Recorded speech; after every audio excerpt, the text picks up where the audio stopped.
it was my second area. I was with a companion, Elder Estrada, and the area, for some reason or another, wasn't this wasn't having very much success. I had to find people to teach, to get people to come to church. It was just struggling a lot. And so when I got there, Elder Estrada, so it was my fifth transfer. So I still didn't have a strong grasp of the language. I could participate in lessons, but I couldn't direct a lesson or answer too many concerns. So I could speak, but it was a little hard for me to understand. And if I had to explain something a little bit more elaborately, I wouldn't be able to do it. And so we were finding people, we're talking to many people who came on the street, and there's one family that Elder Estrada found as a part member family that was just kind of lost. It wasn't on the records or anything, and that Elder Estrada contacted on the street a little bit before I came. And so we were always trying to visit, but it never happened. And we would set up an appointment, and it would fall through. And so I remember we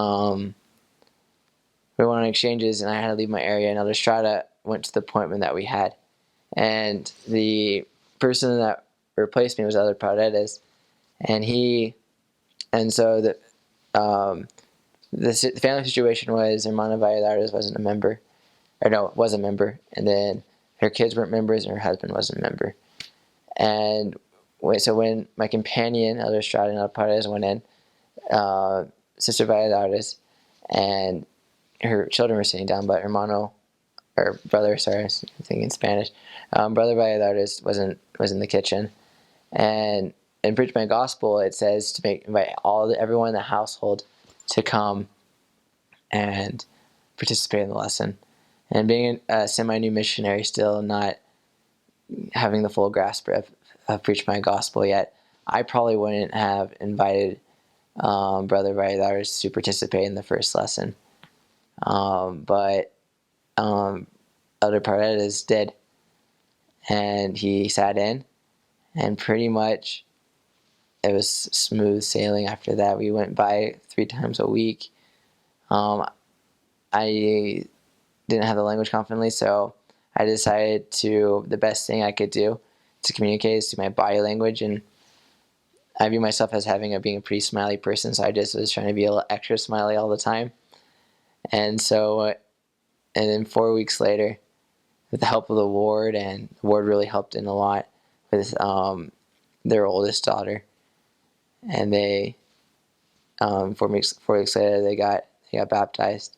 And that happened in the beginning of my mission, and for being such a small mission and the temple being so close, my mission president, President Bowen, a year later allowed me to accompany the parents in their endowment session, and the next day go to their sealing.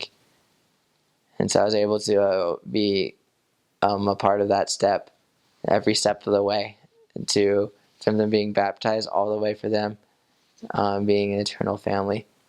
And it was an amazing experience. And that's one of the blessings of being in Anaheim, is since it's so small, if you leave the area, if you have investigators being baptized, you can go.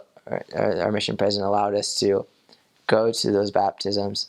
And other missions that were bigger take 4 to maybe even a day, and some of the bigger missions to travel all the way over there. So it's just logistically not possible. But in Anaheim, it takes 40 minutes to get to one side to the other. And so it's really possible to go see and join your investigators for those special moments. And that was an amazing experience that I had.